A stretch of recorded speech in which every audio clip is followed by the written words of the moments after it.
you shared a mantra that you've been using lately. Can you share that with us and kind of talk about how you came across it or started using it and what it means for you?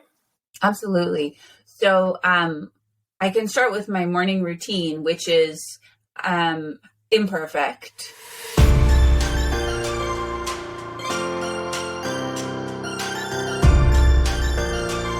I have a husband as well, and then I've got 2 kids and a dog. So those responsibilities tend to show up in the morning, which means my routine is very organic. But I do try, most mornings I manage a meditation, and then I have an app I love, and then I have this 5-minute journal. Okay. And what I like about it is that it's short. So the idea is 5 minutes. It's split half in the morning and half in the evening. Oh, so okay. yeah. So there's a couple of questions in the morning. It's I'm grateful for 3 things. So list those 3 things in that moment. What would make today great? And the idea here is to write down things that I have some agency in. So not like if it's a beautiful weather, right? I mean, I could write that, but I have 0 control. I mean, I guess I do have control over my perspective of what makes beautiful weather, but like what would make today great if it doesn't rain, something that objectively I have no control over. I would try not to write that in, but put, for example, okay, well, I can share, actually, you made my thing. This is so funny. I read something earlier where it said stop half-assing things. So I wrote full heart and full ass Imperfect with Pam. Love it. And then I said feel calm and prepared for the evening with the family and have a great second to last class tonight because I'm teaching one of my cohorts. We're on our second last class. So that's what would make today great. And it's, happens to be a mix of business and personal, but all of them are things that I have a role in. Yeah. Right. So that's the second prompt. So the first is I'm so grateful for, then what would make today great? And then a daily affirmation. And my daily affirmations changed. But what I had mentioned to you was that recently I'll put something in around co-creating my life. So I'm co-creating my dream life in every moment. And what does that invoke for you when you say that or when you think that? It invokes for me that every moment that there are lots of moments. That's one of the things. There's so many moments. Right? Everything is a moment. And it also invokes for me that everything is an offer. Right? The universe, like if I'm co-creating, it's like every single thing I get to choose how I want to derive meaning from that, whether it's, needing to walk my dog extra that day. And are we going to choose a different route or am I going to bump into someone and what will I take from that conversation? Or, wow, I read this article and it made me laugh. And then, I shared it with somebody else. Taking sort of every single thing that comes as an offer and saying, well, what do I want to do with this? What do I want to co-create with? So it really does give me a feeling of possibility. Yeah. Possibility. So many moments and so many things that I can do, right? So many choices. Even though, ostensibly I'm home alone today working, I don't have necessarily a lot of plans. I can still feel the possibility, feel all of that. So that's what I've been writing recently for my motto. And have you always felt that way about your choices in life, or is that a newer feeling? Yeah, I mean, definitely not. And I don't always feel that way, right? I'll definitely feel scared frequently. I can feel victim-y. Yeah, I feel victim-y if things aren't going well. I have plans and they get derailed by other people or circumstances, I can feel jealous. All the things. I feel everything. Right. So in those moments, I'm less connected to that. Yeah. Right? I'm less connected. Yeah. What about you? Do you have like, if I were to say to you, okay, what's your daily affirmation for today? So I don't have any sort of affirmations. I journal every morning. I also have I think our journals match. I don't do the 5-minute, but the color. Very synchronistic. So my morning routine is that I get up, make coffee, and then come sit in here and I journal, and it's just free flowing. I don't have any prompts. I don't have anything that I have to write down every day. It's really my time to get everything out of my head, to record things that have happened, positive or negative, whether it's, any experience that I think is, worth writing down, or I guess worth is not even a good word, because I will write things in there like had a good hair day, it can really be anything, but it's like, that is worth it though. It's worth it. For me, journaling has two benefits. One is that getting everything out of your head, but the other thing is I love having them to look back on. So being able to look back at like 2019, for instance, when I was so stressed out and so anxious, looking back at what I was writing at the time that felt like the end of the world, right? It felt like this is the worst day of my life. Everything is terrible. And I read it now and I'm like, oh my God, you're so ridiculous, right? Like what you thought was the end of the world is nothing. Like there are times when there are things that I like journaled that I was miserable, and I read about it. I'm like, I can't even remember that now. So the perspective of, being able to say like, this is hard now, but it won't always be hard. And just having that record to be able to look back at like, who was I and what has changed is so valuable to me. But I will journal things that I'm grateful for. I will, journal things that I'm struggling with, whatever that is, but it's all very free flowing. And I don't have any daily affirmations. I believe in the power of affirmations because it helps you practice what you're working on or what you want to be conscious of, but it's not something that I've ever integrated into my day, just like meditation. I believe in it 100% and I know the value of it, but it's not something that has ever stuck for me in the sense of like, I sit down and meditate. But what I do is I use the practices of meditation throughout my day.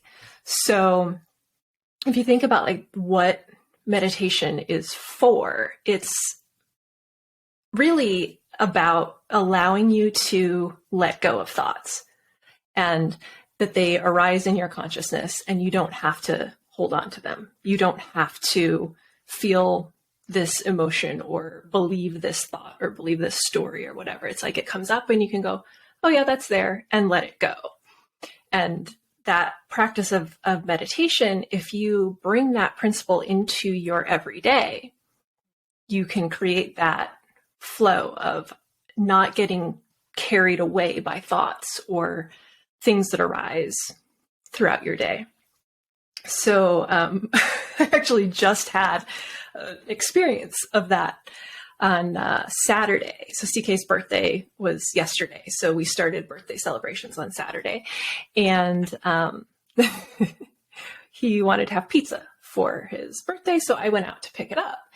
And I'm like on my way over there and my phone loses service for no reason. So I can't get directions to where the pizza place is. And so I'm like trying to drive and it's not working and I'm getting mad. I'm like, stupid phone, like whenever you need it, it doesn't work. And then I finally get the directions and then my Spotify won't play. And like I'm like, and I'm so furious with this phone. And then I was sitting there and I like catch myself and I'm like, you have a phone that can literally access all of the information in the world, play you the exact song that you want to play. Like, it is so absurd that, you're so mad about this technology not working for a minute and a half when you have the power of the world in this little phone.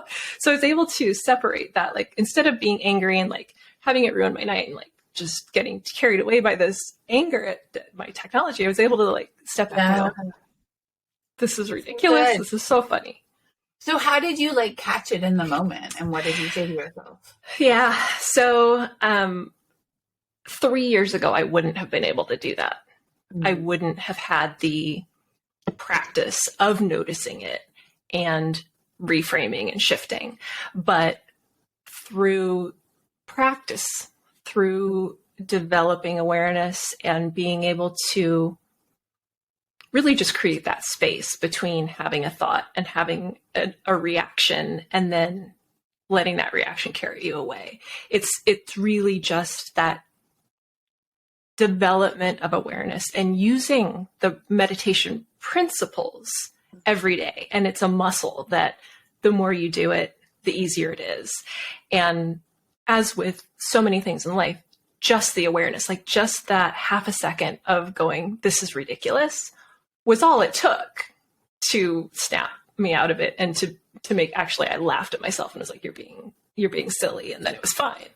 But it's not the kind of thing that you just do all of a sudden. I'm going to change who I am, and I'm going to not get angry about little things. Like it's a practice, and you have to go, like, you have to work that muscle, and you have to work it into your everyday and be able to just develop the ability to have that space between action and reaction. So I'm really hearing from you that mindfulness, like meditation, isn't a practice, but living mindfully is something that you've been committed to. Yes.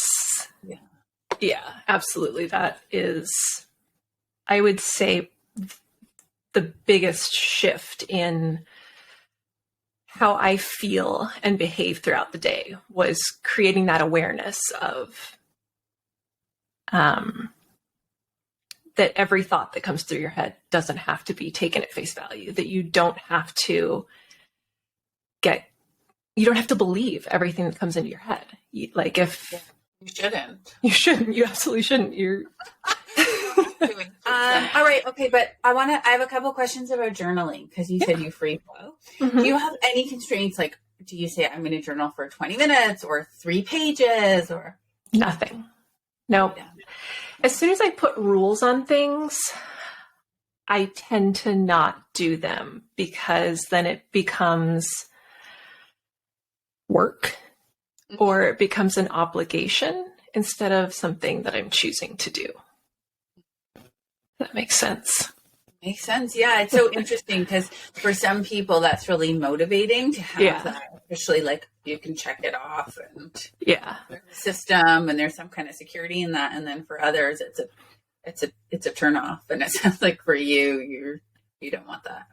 No, I don't. And it's funny, because I, like most people, I think, tried to journal for years. I would pick it up and I would write for 2 days, and then I would quit. I've got, a million journals that I started and gave up on. And instead of it being something that was regimented, what was a shift for me was actually like not caring what was in it, and not worrying about it following a formula or sounding good, or like, what are people going to think when they read this? Or am I writing complete crap that no one is ever going to care about? Like, letting go of all of it, and just, my handwriting is terrible, and my grammar is probably terrible, and it's all terrible, and that's great. It's good for that to be a space where I can just be sloppy. I love it. And for that reason, sometimes I've had good luck meaning, I do it frequently with journaling, like a cheaper notebook, like a drugstore Kilroy lined paper kind of notebook, versus a fancy journal where there'll be some kind of subconscious pressure to make it sound good and look good. And that's so funny, because I had the complete opposite, which is I got a super fancy fountain pen that has ink that matches the cover of the notebook. And I buy these from Canada, actually. I buy them in bulk so that they all match. And I have, it's all very nice, vegan leather feels really good. And the paper's really, so it's almost like a luxurious experience, but it's purely for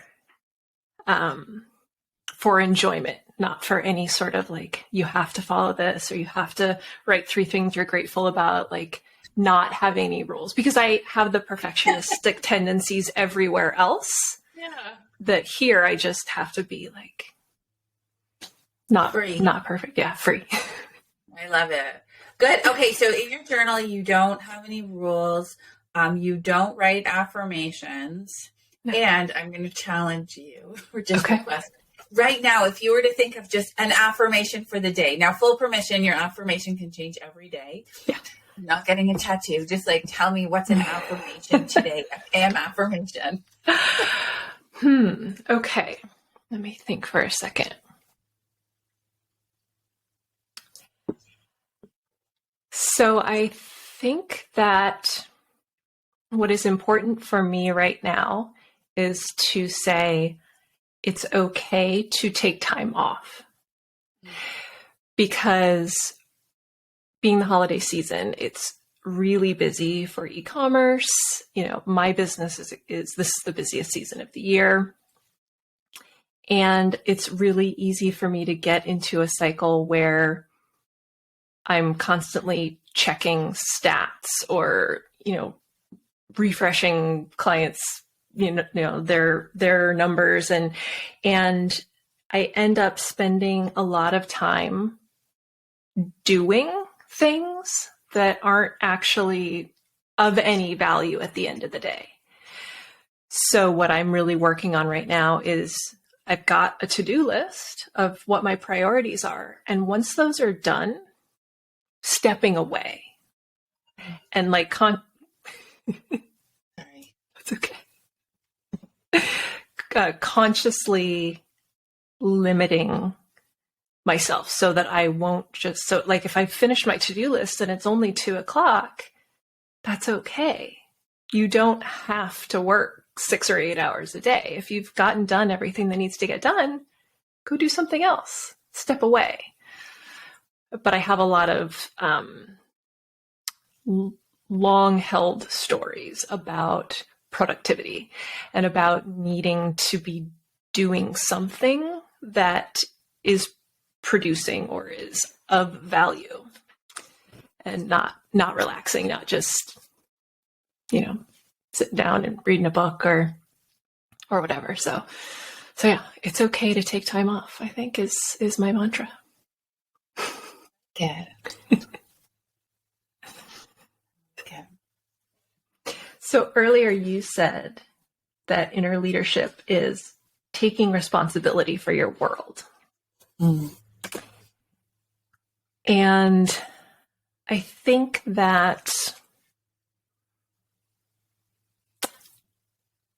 a lot of times people don't recognize how much power they actually have, like how many decisions they can actually make in a day, how many choices they have.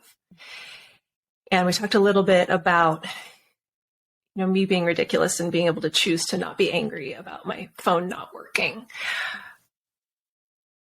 There are instances of that happen constantly throughout the day, whether it's interactions with a boss or your partner or your kids or, even an interaction with yourself. You do something and you're like, oh, I'm such an idiot. And then you judge yourself for it the rest of the day.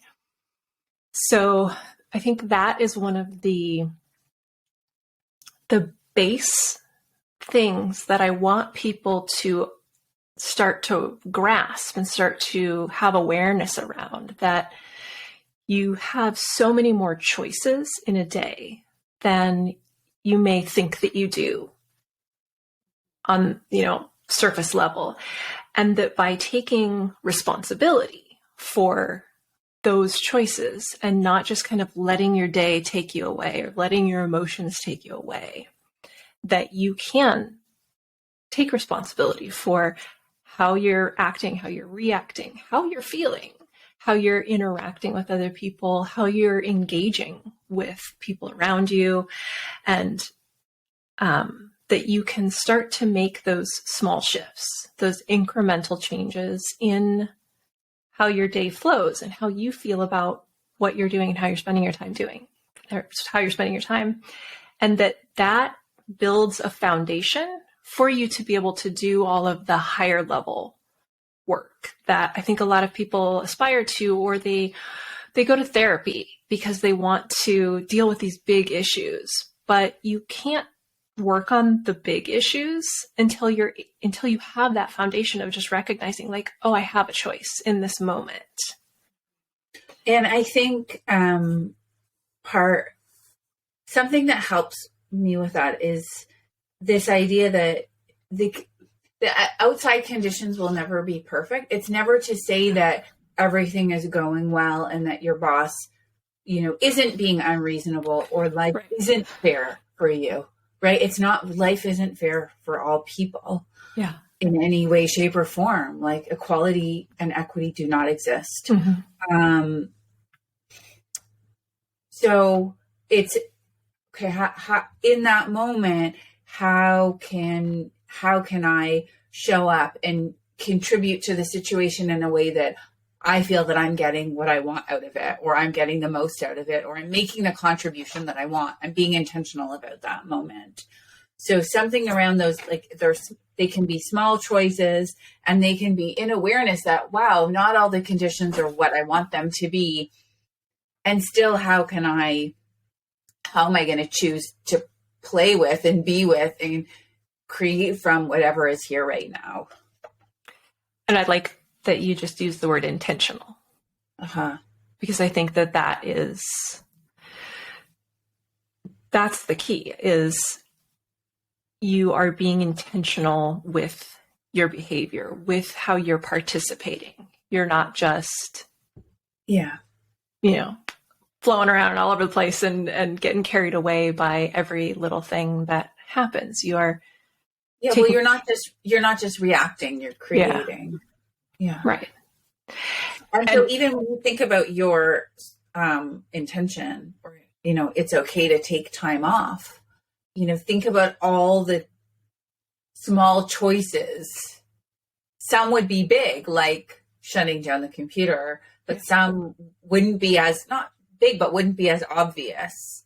It wouldn't be as literal, but it would be changing a perspective about something, or saying no to something. Like, so many little big choices and micro choices would go into that. Once you have awareness of that desire for yourself. Mm-hmm. And we're talking about it like it's easy. It's not. It's possible, and it gets easier with practice. It's not the kind of thing that you just say, oh, I'm going to be intentional today, and magic happens. Even once you've built the foundation there, or you have that muscle that you can flex and say, I'm going to be intentional. I'm going to, be present in this choice and participate actively in my life. That doesn't mean that it happens every day or in every moment. You have to have awareness of, what is my mental state right now? Do I have the capacity to make a decision like this? If you're, maybe there's a big conversation that you need to have with someone, and you're all worked up about it, and you're gonna go confront the person. You need to be able to say, like, actually, like, is this the best time for this? Do I have the ability to make this choice right now, to have this intentional conversation? Can I delay it until later so that I can be calmer and make a better decision?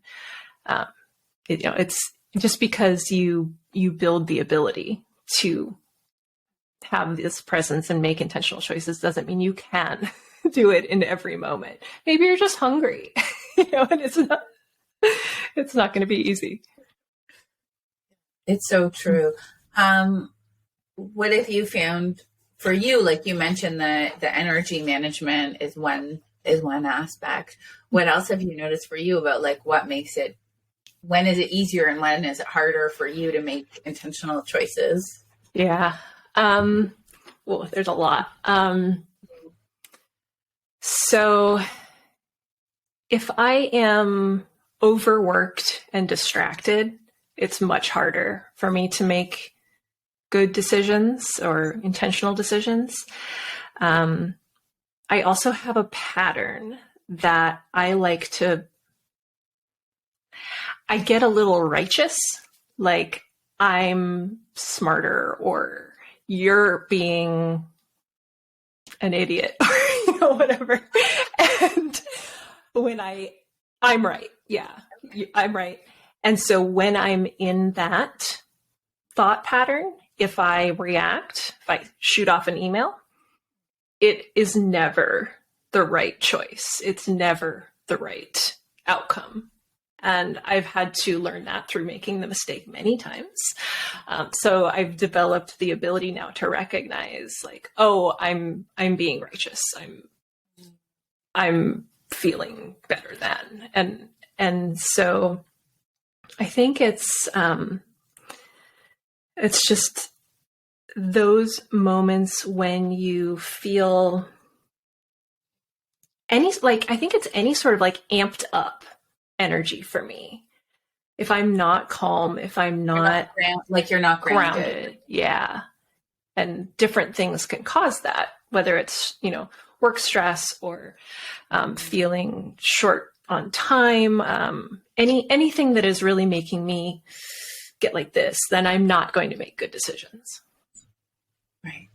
Yeah. I mean, 100% to everything you've said. And it that goes back to what you were saying before about being mindful, being able to ground ourselves or be mindful in the moment, and stepping out of that sort of frenetic energy and grounding ourselves, and then making a choice from that place. Yeah.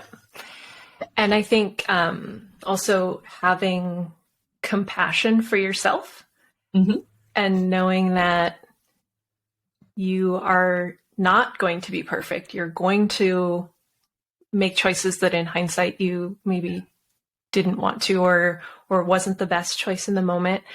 Or you could be flowing along and doing great and you're present and you're making in great decisions and everything is really intentional. And then you get snapped out of that for something happens and it changes. And kind of back to the meditation thing, there's a concept in meditation or Buddhism that is short moments many times.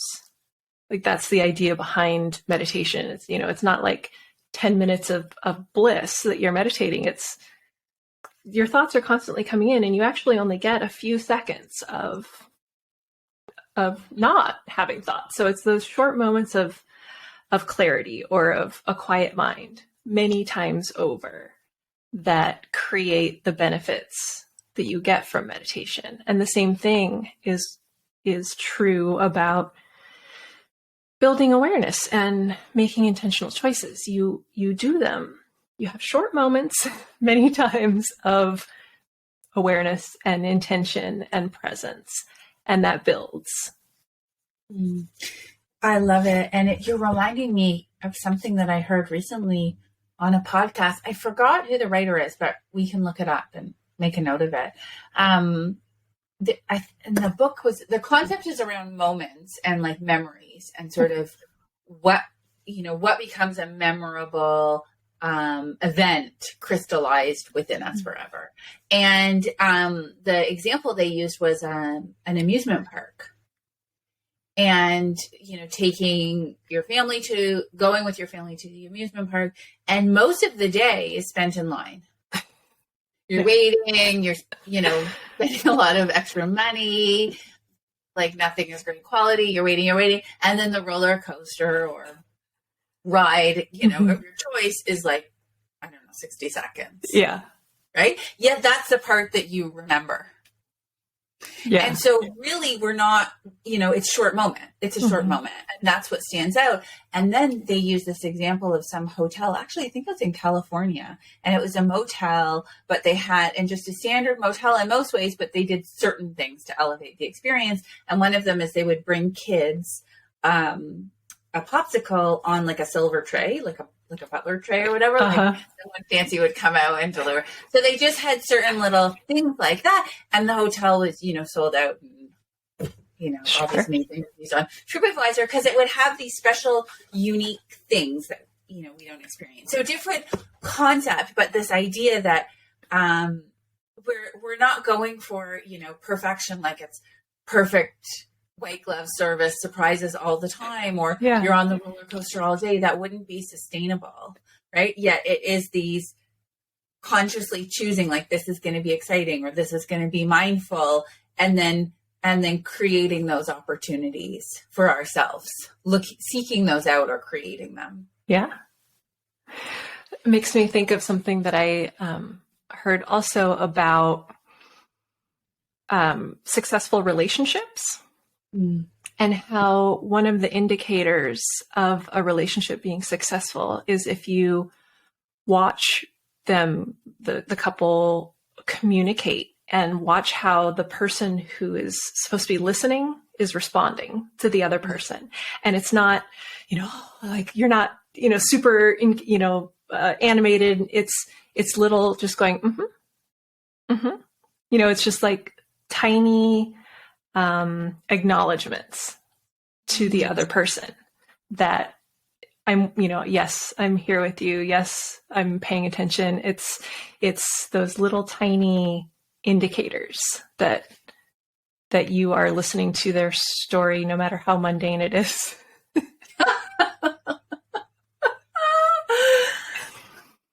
Yes. And I love all of these sort of this range of examples of how it's little things, because when we're thinking about, the title that we came up with quite organically, a little bit easier, and thinking, what are small things? These are all such great examples that are naturally coming up around these small experiences and choices can be really powerful. Yeah.